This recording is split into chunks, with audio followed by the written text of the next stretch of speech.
ఓం శ్రీ మహాగణాధిపతియే నమః. శ్రీ గురుభ్యో నమః. శ్రీమాత్రే నమః. శ్రీ శని స్తోత్రం.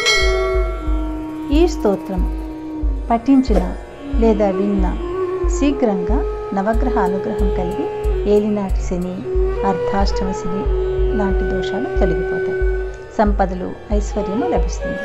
నిత్యము లేదా ప్రతి శనివారము శని త్రయోదశి లాంటి పర్వదినాలలో పారాయణ చేస్తే ఎంతో ప్రయోజనకారిగా ఉంటుందని పెద్దలు చెప్తారు. మీరు మొదటిసారిగా నా ఛానల్ చూస్తున్నట్టయితే మీరు సబ్స్క్రైబ్ చేసుకుని అందరికీ షేర్ చేసి సహకరించండి. నా ఛానల్లో ఆల్రెడీ వివిధ స్తోత్రాలు చేసి పెట్టాను. వాటిని విని భగవంతుని కృపకు పాత్రలు కండి. వివిధ రకాల ప్రయోజనాలను పొందండి. Thank you. శ్రీ శని స్తోత్రం. నమః కృష్ణాయ నీలాయ శిఖిఖండనిభాయ చ నమో నీలమధుకాయ నీలోత్పలనిభాయ చ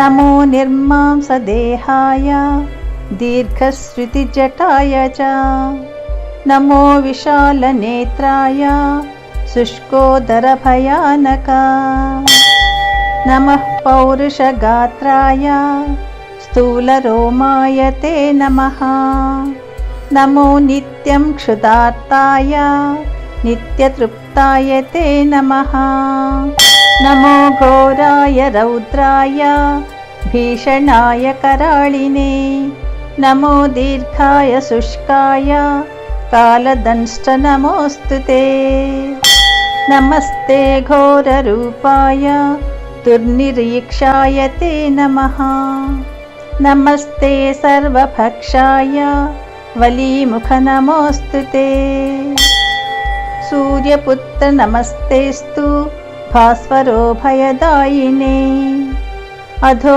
దృష్టే నమస్తేస్తు సంవర్తక నమోస్తుతే నమో మందగతే తుభ్యం నిష్ప్రభాయ నమో నమః తపసా జ్ఞానదేహాయ నిత్యయోగరతాయ చ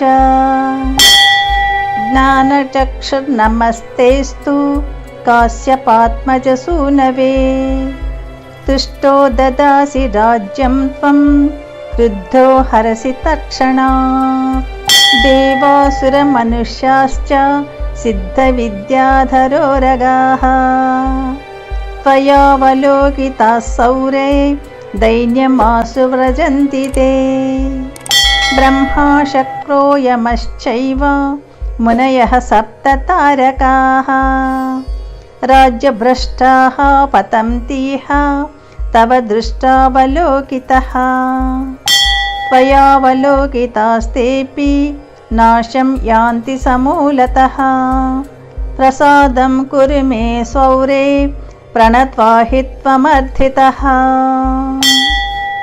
ఇతి శ్రీ శని స్తోత్రం.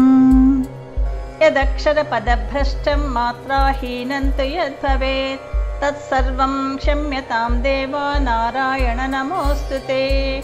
సర్వం శ్రీకృష్ణార్పణమస్తు.